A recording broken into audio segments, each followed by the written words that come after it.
Hello, and welcome to Connect and Collaborate. I'm Alex Hopkins, your on-air producer, and I have a few requests from our audience. Please visit cobrt.com today. You can sign up for our newsletter that comes out every Tuesday. You can also find this podcast and more on our radio podcast page there. You can also sign up for a multitude of events that we have going on in March and April. So be sure to check out cobrt.com. Now to the show. I have with me in studio Kelly Sloan of Sloan Associates and frequent contributor to Colorado Politics. How are you doing, Kelly? Doing well. Thanks very much. Yes. Well, thank you for coming in. We were just talking off air about how we've been kind of doing these legislative overviews once a month. And so it's always fun to have you in studio and talk about what's going on down at the Capitol. They don't let me out of here very often to go do that myself. Well, so I got my people coming in to tell me all about it. So well, you can count yourself lucky some days. Yes, I bet, actually. I'm down there so you don't have to be. Well, tell me how, in your opinion, it's going this time around.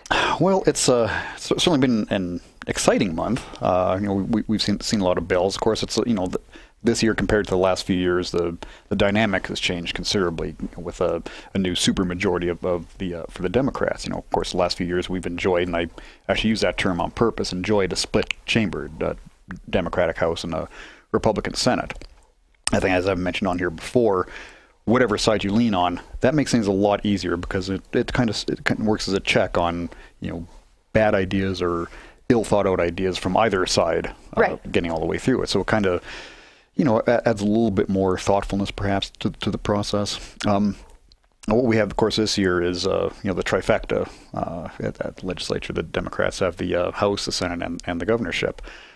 So we're still kind of seeing how that plays out. The governor hasn't gotten a whole lot of bills on his desk yet. He signed a few, some fairly high-profile ones. I believe has signed or is signing the National Popular Vote bill today, which we can talk about a little bit later. We still have yet to see if there's going to be some tension between the governor's office and the legislative Democrats. There's going to be some tension between Democrats in House and Senate, and even within those chambers, from perhaps some more progressive Democrats and the more business-friendly moderate Democrats. And of course, see how the Republicans are going to deal with all this now that they're in the minority all over the place. So that's kind of seeing how that plays out, how whether the Democrats are going to overreach or if they're going to play their hand cool. I think what we've seen is there is some overreach, and I think that was to be expected. When you do win an election in the manner that the Democrats did last year, it translates to a mandate, and they're not going to let that go to waste. They have an agenda, as they're expected to, as you'd expect them to have, and they're working on fulfilling it. One thing I have noticed, we have had some big bills come through. You've probably seen them on the news. The sex ed bill, National Popular Vote, of course. Now the red flag bill, the extreme risk protection order bill. A lot of the big bills that we've seen haven't really been economic focused. Most of them have been on more of these social issues. So I think that's been kind of interesting. Now you're starting to see a few creep in. Now we'll talk about some of these. There has been introduced the Equal Pay for Equal Work Act, which we'll talk about in a little bit. We are expecting some sort of Family Leave Act to be introduced next week, and there have been a couple smaller ones here and there. But by and large, there hasn't really. I haven't really seen a cohesive economic agenda being advanced yet by the legislative Democrats. Okay. Yeah, I guess I hadn't really thought about the economic outlook on that. Ones that I keep waiting for are transportation and oil and gas. Right. Yeah, there's kind of a sense down there, even with all this big stuff happening, that we're kind of waiting for the other shoe to drop. And oil and gas is the big one. We know those are coming. The House Speaker has made no pretense otherwise. She's advertised that they are coming in some form. They campaigned on that. We're expecting those within the next few weeks, sometime in March. So, there is that. Transportation has been eerily silent. There's been not only have there been very few bills, there is a Republican bill to, and I believe it's already been defeated. I'll have to double check on that. But there was a Republican Senate bill has been introduced, at least, to divert some general fund money to transportation, a larger percentage. It hasn't gotten a lot of play. It sounds like it's more likely dead on arrival, being a Republican bill in a Democratic legislature. And there have been no overtures that I've heard. And I'll preface that a little bit by saying I'm not really deep into the transportation infrastructure world of things. I dabble in it, with some of the work I do with in my business, but there haven't been a lot of overtures from the Democrats to address some of these issues that were attempted to be addressed during the election with a couple different ballot measures, and last session with Senate Bill 1, which worked to address some of this too. And I find that curious, because you talk to most people, say, what do you think government should do? And not long after, provide for police and courts and put fires out, it's roads and bridges. And we obviously have an issue with that in the state. If you're listening on I-25 right now, or I-70, you know exactly what I'm talking about. And that is an issue that I think it is a fairly difficult one for the Democrats in some sense, because we do have Tabor. They want to address it by raising taxes, but bring in new revenue. Republicans want to deal with it with existing revenue. So it boils down to kind of a philosophical argument. What do you think the role of government is? And if you believe in a more active government, like the Democrats do, they want to do a whole bunch of things, transportation being one of them. So to do transportation, they want to do all these other things, so they want a new revenue source. Republicans are saying, well, no, government is limited to doing only a handful of things. We have the money to do these handful of things. Let's allocate it accordingly. So that's kind of where the breakdown comes there. So we'll wait and see. We will see. There might be something come down, but I haven't heard anything yet. We will wait and see. And interestingly enough, we know Colorado voters are notorious for not wanting to raise taxes, right? We haven't raised taxes in years. The last time we raised taxes on anything was a sin tax on cigarettes, right? Yeah, I'm not sure I'd characterize that as notorious. Not notorious. You're right. From my point of view, it's meritorious, but yes. I get you. I like that. But yes, I understand your point. Excitingly enough, actually, Colorado Business Roundtable is hosting an event on March 19th. That is a Monday with Casey Becker, the House Majority Leader, Senate President Leroy Garcia, and the Director of CDOT, called Moving Colorado Forward. And that is our transportation event. We thought we were going to be done with that last year because we thought something would go through with the voters, but it didn't. Right. So we are hosting another Moving Colorado Forward event to talk about transportation and real solutions that we can figure out. Well, and hopefully there's something will come of that. It may be that the leadership is keeping its cards close to the vest, which is generally desirable if you're in government. Not to downplay my role in anything, but just because I haven't heard anything doesn't mean it's not happening. Right. As odd as that may seem. But getting back to oil and gas for a minute, we do know something's happening there. The Democrats ran on that. It's a priority of the governor, and we know it's coming. What we don't know is what exactly that's going to look like. The most likely scenario that I've heard so far, and this is coming from statements I've heard the speaker make and some others make, is instead of a number of little bills to deal with a number of little things, they're going to come up with one big one. And I think the focus is going to be on local control.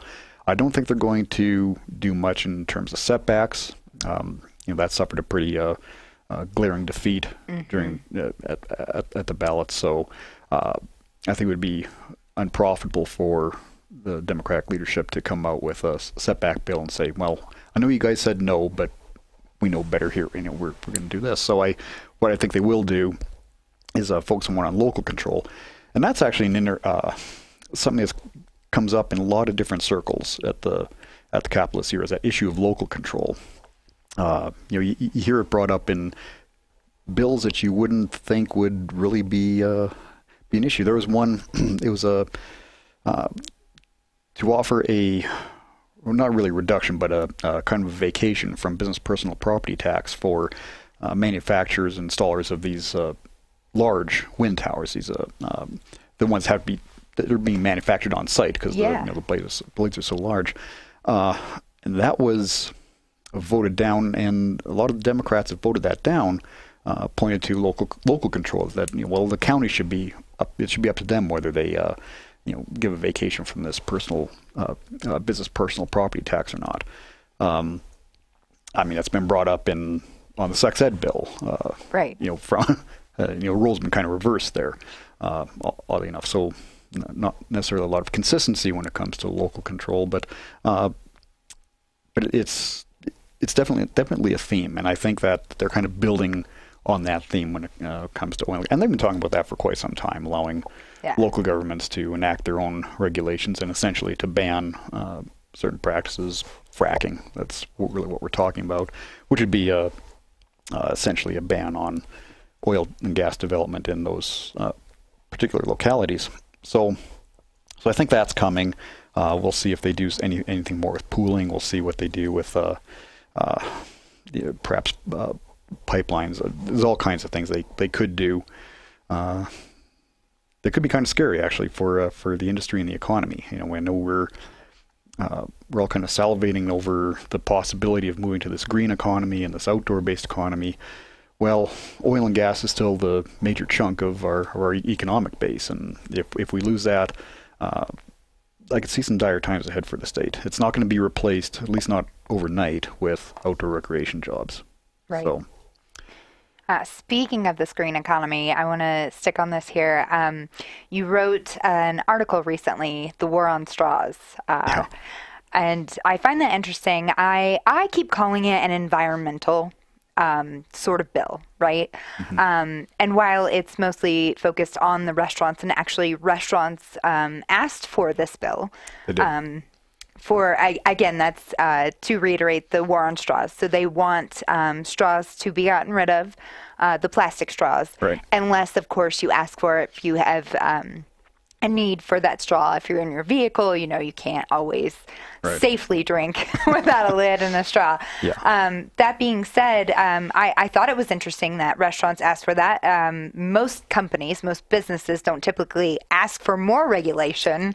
They ask for less, but they came out on this. And I do keep calling it a green initiative because I think it's a small step in a bigger plan to be more green. Right. Well, as I'll brag on my column a little bit. My first line, if ever an inanimate object needed some serious PR help, it's the plastic straw.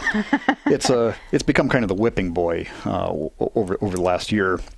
Kind of started with a video, and it was a heart-wrenching video. If you saw it, a sea turtle that got one of these plastic straw somehow shoved up his nostril. I shouldn't laugh. It was actually kind of a disturbing video, but. And it kind of highlighted the problem, perceived or otherwise, of the amount of plastic that's being deposited into our oceans. Now, that became kind of a symbol, the straw. And since then, you have all these trendy mayors from progressive cities like San Francisco and Starbucks and some all these businesses are leaping to the forefront to ban the straw. So that's all well and good, but plastic straws make up, it turns out, roughly 0.02% of the plastic polluting our oceans. And the United States is responsible for, I think, less than 1% of the plastic pollution in the ocean. So it's a symbolic measure, and of course, symbolic measures have their use, but it doesn't really do much to address the problem. Nevertheless, the straw has become a symbol, and there has been a push to ban it. Well, what this bill did, and again, on the face of it, it kind of sounds like another one of these nanny state nanny bills to tell us how we ought to live our lives. But it was actually a rather elegantly crafted bill. It said that instead of banning them statewide or allowing local jurisdictions to ban them, it simply said, well, to the restaurants, you can't hand them out unless asked. If somebody asks for one, you can give them out. And it exempted drive-thrus and automatic dispensers, that kind of thing.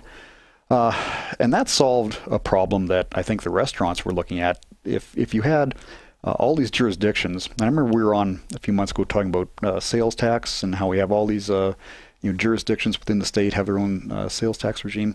Well, imagine all of those had their own straw management regime. Now, if you have a restaurant, you're a chain or a local chain or whatnot, you have, say, 5 or 10 restaurants, spanning 3 different counties and 5 different municipalities, each one of them with a different standard for how to deal with straws. Now you've got to navigate each of those. Now, of course, your option is to just go with the most stringent one. Then that ignores the wants of the people in maybe the less stringent counties, and then just trying to figure out what the local regulations are. So it just seemed to make sense to have one statewide rule that was short of a ban, so wasn't telling the restaurants they couldn't have these things. And that one did fail, and I think it failed in part because you're getting pressure from the environmental left to actually enact some bans. So that was kind of an interesting one. And one of the interesting things about that particular bill and how it was presented, who was supporting it, and how it ended up is that's kind of a little picture or illustration of how business may have to react to this new paradigm, this new Democratic majority, which traditionally has been a little more unfriendly to business, wanting to enact more regulation in that. Do you just try and get ahead of it and accept something that's not the end of the world? Or do you stand your ground? Now, it's something I think we'll discuss with our guest on the second half as well, too. Yes. I want to shift focus here a little bit one more time on this. The Equal Pay for Equal Work bill, which, regardless of your stance on it, has some issues. Yeah. Yes. But we're working on amendments to that bill.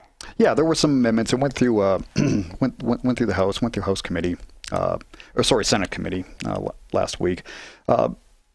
Basically, the problems that a lot of the business community has with the bill, I think the sponsors have been in negotiations with a lot of these business groups.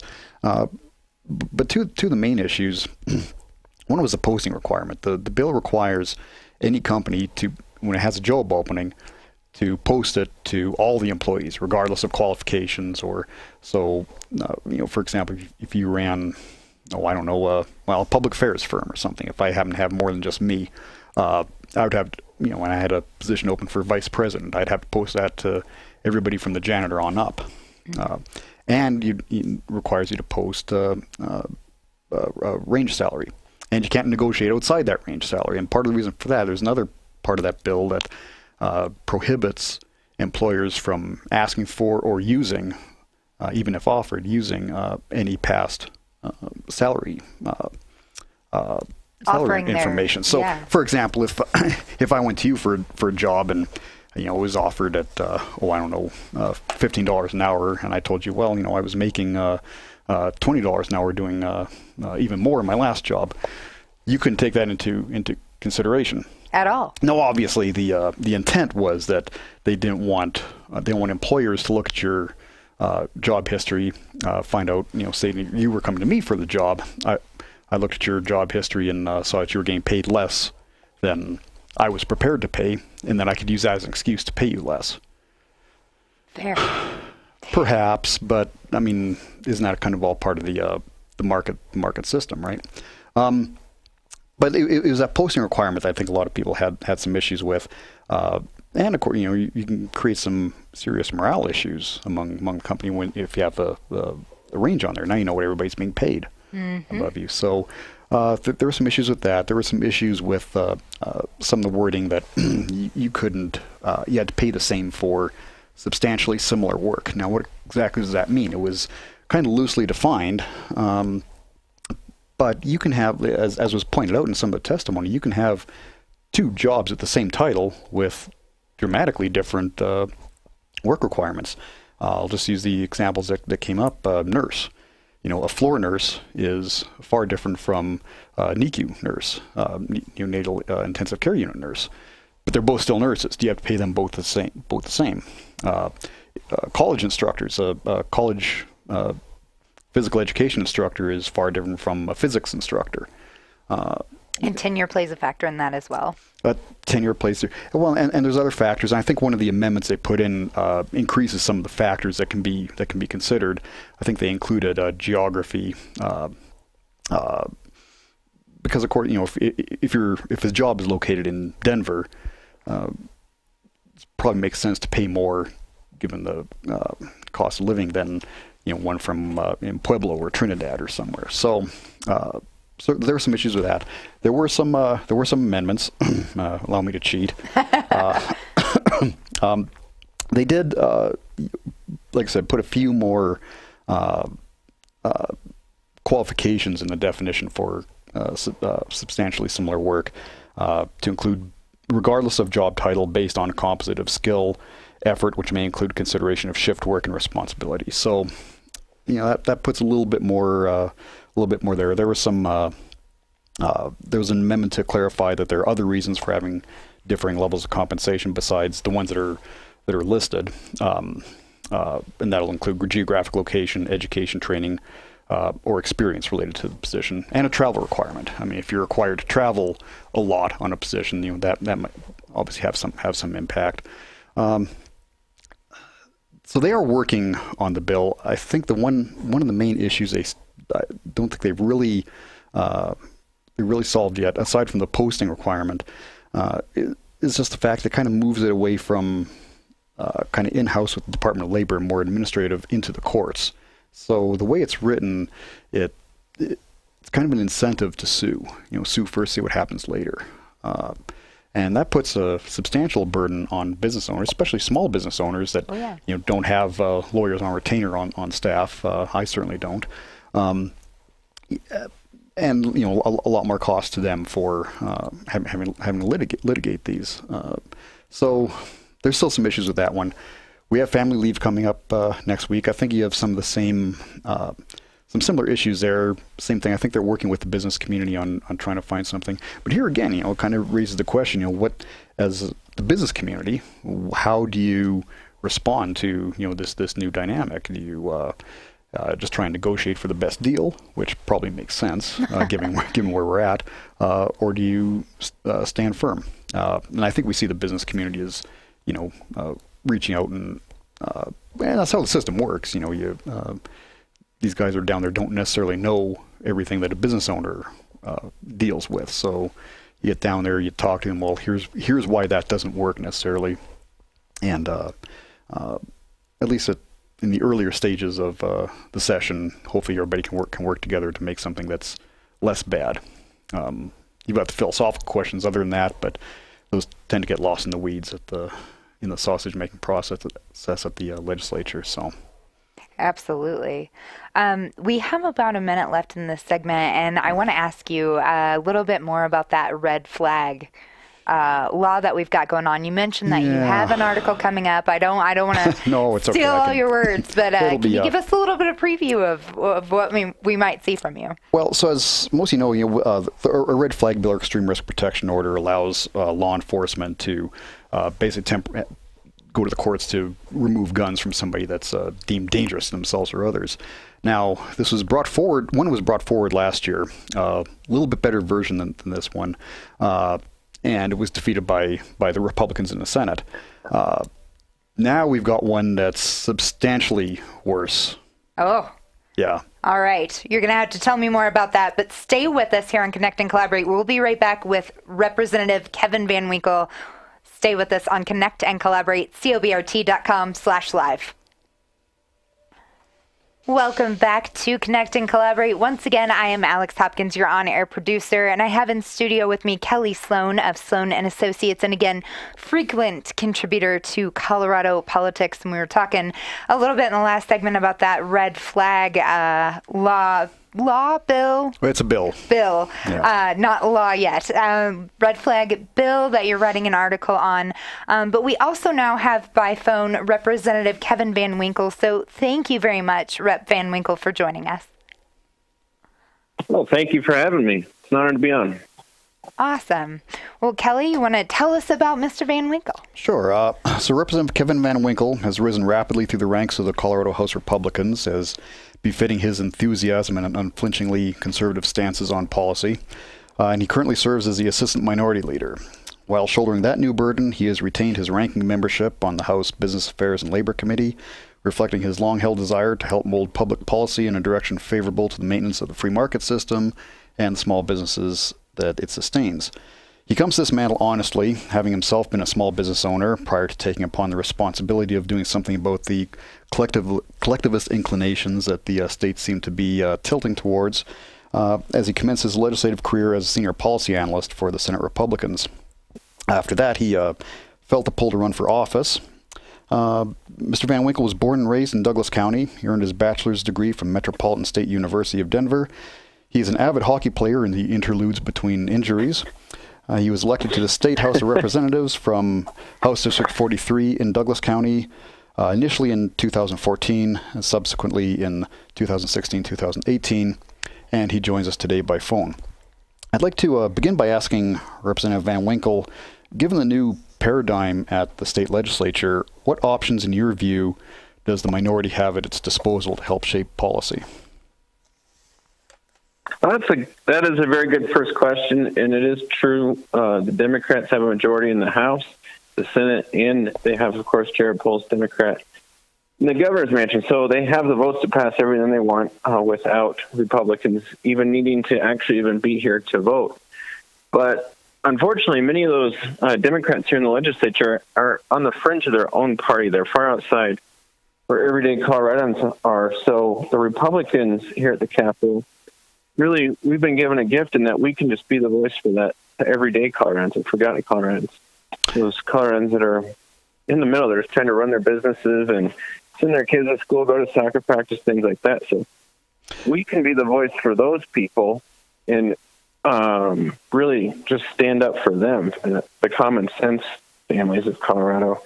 And we've seen it already. I mean, you look at, there's been a couple bills. Today there was a huge rally for voting against 1032, the sex ed bill, outside. And the needle, the safe injection sites, the heroin injection sites, is another where it seemed like those bills were on fast track to being signed into law.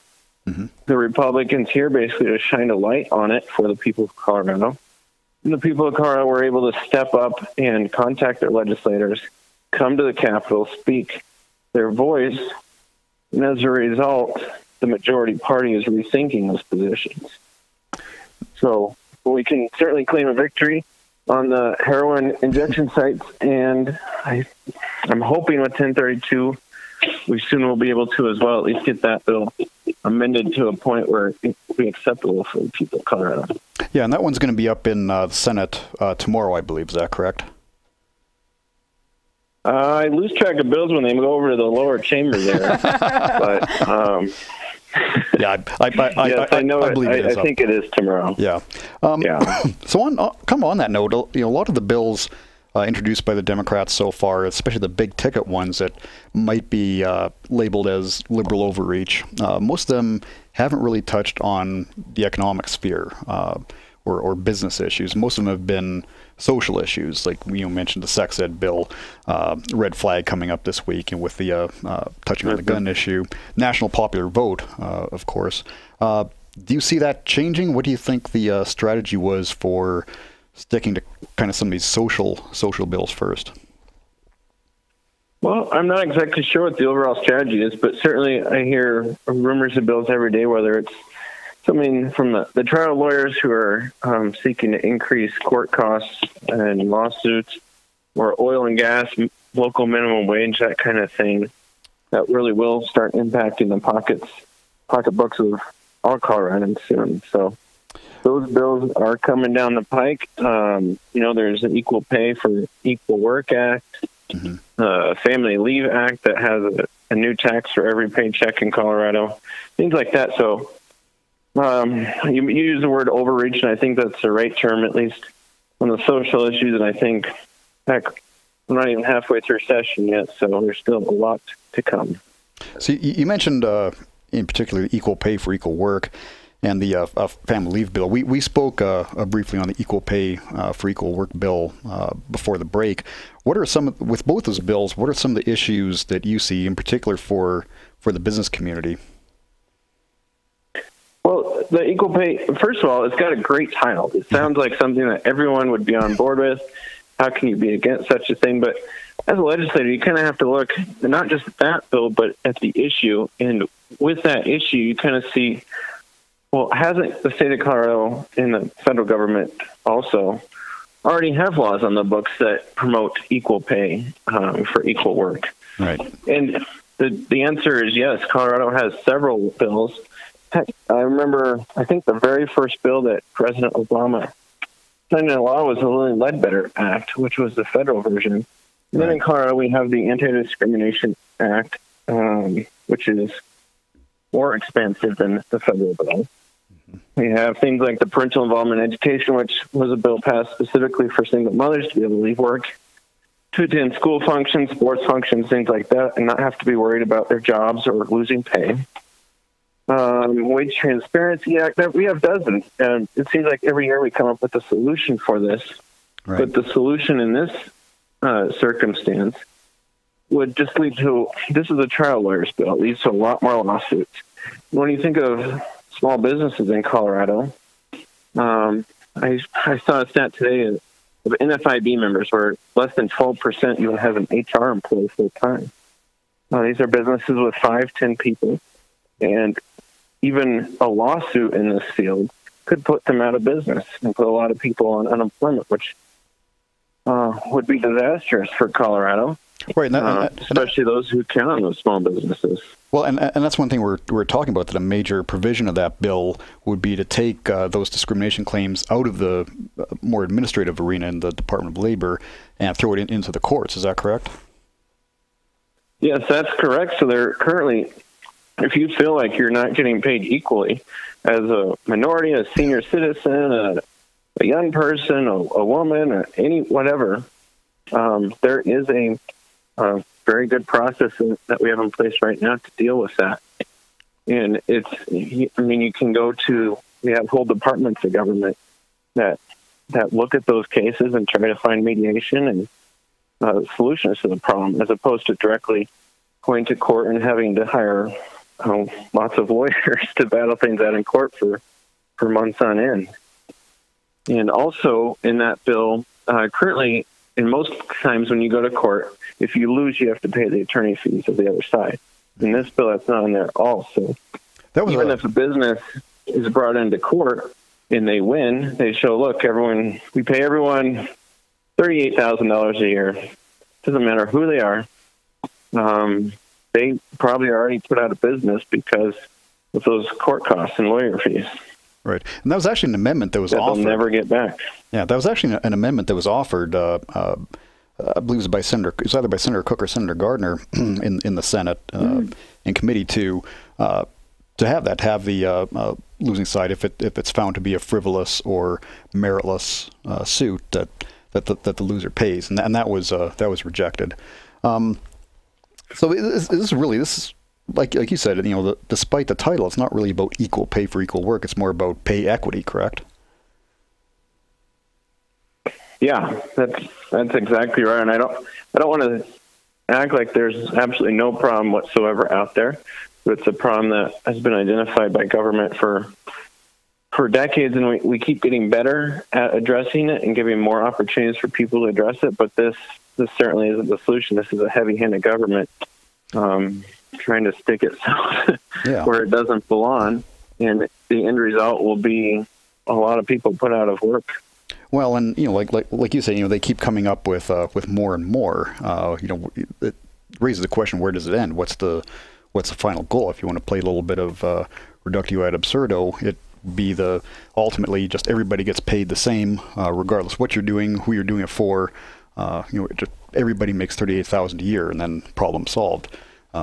The education system would collapse on itself if we did that. Yeah, well, yeah, exactly.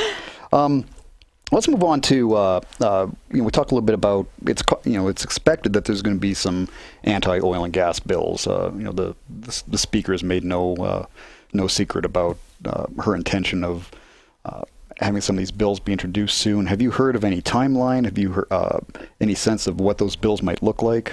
How bad they might be? To answer your first question, the timeline, I was asking around, you hear rumors all the time, and I heard that a bill will be introduced next week, cracking down on the oil and gas industry. Now, what it says, I'm not entirely sure what it will say, because I know Governor Hickenlooper, and he's no Republican, he's a strong Democrat. He worked very hard on the issue all 8 years he was in office, as did Governor Ritter before him. And as a result of that, Colorado already has the toughest regulations in oil and gas in the nation. They're the first to pass the methane gas bill, for example, methane gas requirements. And it's an industry that it seems like they're the punching bag right now for scoring political points. And the reality is, though, once you get outside of that, we're trying to keep energy affordable. There's a vast difference in the price of gas from Colorado to California for $4 versus about $2. Heating your home in winter in Colorado is much more affordable than many other places in the nation. So at the end of the day, no matter what we're looking at here, we do need to find that balance between public safety and being able to continue allowing Coloradans to have affordable energy. Because we need energy. Even electric cars need to be plugged in. Well, absolutely. I like referring to electric cars as coal-powered cars. It makes certain people's heads explode. But right now it's truth. Most of our electricity, of course, comes from either coal or natural gas. Only 15 to 20% from really renewables. Which and this all kind of plays into the governor's desire for the state to go 100% renewable in a handful of years. But there's not much of a plan there, is there? On that topic, too, is the free market is actually taking care of it. There's free market solutions every day that's bringing down the cost of renewable energy. So whereas 10, 15 years ago, it would have been extremely expensive to get solar panels on your rooftop for your own home to help lower your energy costs, the free market and the many companies who are competing for that space have been able to lower their prices to a point where it is more affordable. Now, so the free market's taking care of this problem, and I think you said 80-20 is the thing now. Who knows? In 20 years, it will be vastly different. Sure, yeah. But when you put government mandates in that, that's when you start leading to vastly higher energy expenses for those everyday Coloradans. When you put on top of the cost of renting an apartment on the Front Range and buying a home and paying huge tax bills and property taxes and business taxes, and it becomes a much bigger issue, much bigger burden. Yeah, well, that's one thing I do want to mention too. Is some of the more illuminating testimony I've heard was actually on some of the Republican bills that have gotten killed. I'm thinking in particular of Senator Cook's bill to prohibit the governor from enacting through executive order the California low emission and zero emission vehicle standards. And the interesting thing at that committee hearing was how wide the philosophical gap is between Republicans and Democrats when it comes to the free market. There were Democratic senators who were saying that the market doesn't work. You need these mandates, these standards to bring these cars here because the auto dealers won't do it otherwise. And you have other Republicans and a lot of the people that were testifying saying, well, look, the only reason we're not selling those cars is because nobody wants them. There is no market for it. So I mean, you see this gulf between Democrats and Republicans on. I think it's a sense of impatience among the Democrats that the market isn't working as fast as they would like it to, so they want to help along. But of course, the consequences that, in particular for the zero emission standards for rural families, for instance, is going to be a lot higher costs. And of course, nobody's thinking about all these new apartment buildings going up. If you want everybody in there to have an electric car, well, none of these buildings have spaces to plug them in. So it comes down to the unintended consequences.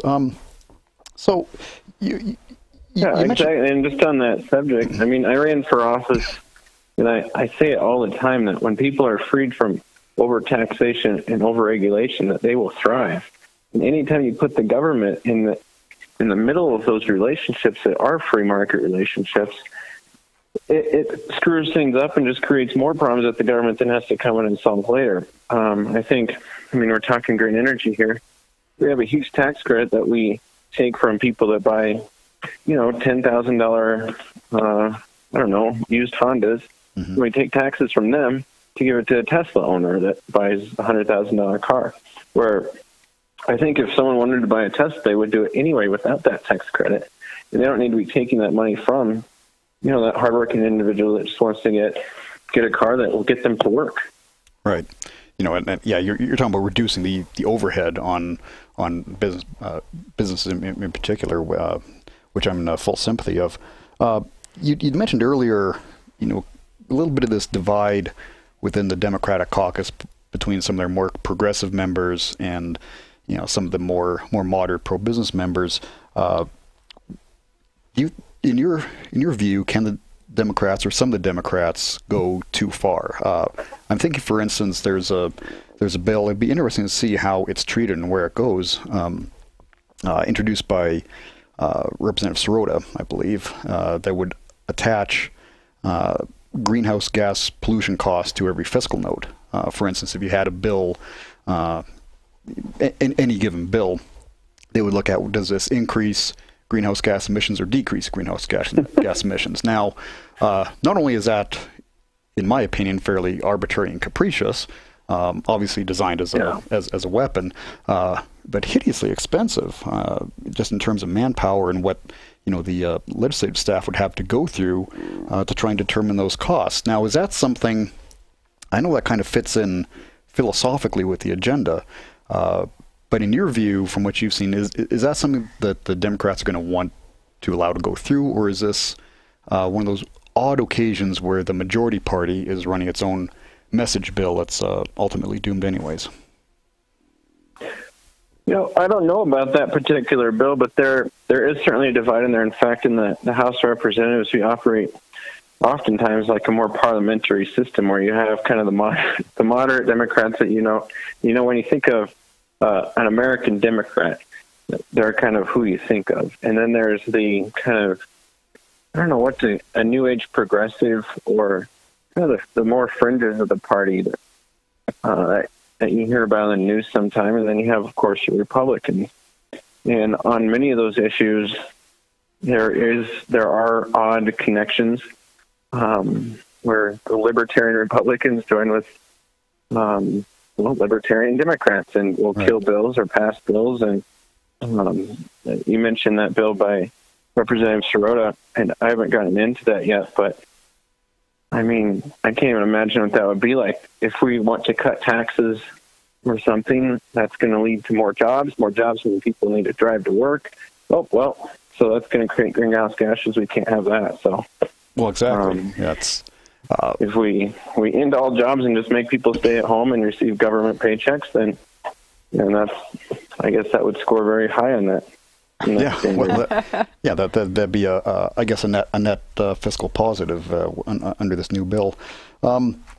So, in your view, then, how should the business community be reacting to some of this legislation? We saw with the really the only major business bill, other than some sales tax stuff, which we'll get into in a minute, has been the Equal Pay for Equal Work Act. You're seeing a lot of the business community is offering amendments saying, look, if you can fix this, we'll move to neutral. It won't be the end of the world. Is that really the only option left for the business community in the face of some of these pending anti-business bills? Or do you think it's worth some of the business community's time to, take a stand? Where should the Alamo be? Yeah. Well, it's got to be taken bill by bill. There are certain bills that an industry or a group needs they need to seriously ask themselves and ask the bill sponsors: are you simply trying to end? Are you trying to put us out of business forever? And if that's the answer, then you just fight the bill. And it doesn't matter if it's. They might have. You got to give my colleagues across the aisle tremendous credit because they don't think just this session; they think 5 years out. So right. You might have a bill this year that moves the pendulum 10 feet, and the next year another 10 feet, another 10, and then all of a sudden, an industry that used to be a booming industry in Colorado was gone. Yeah. So business, no matter what the bill is, they need to ask themselves that, like, are you just trying to end us, or are you trying to actually address an issue?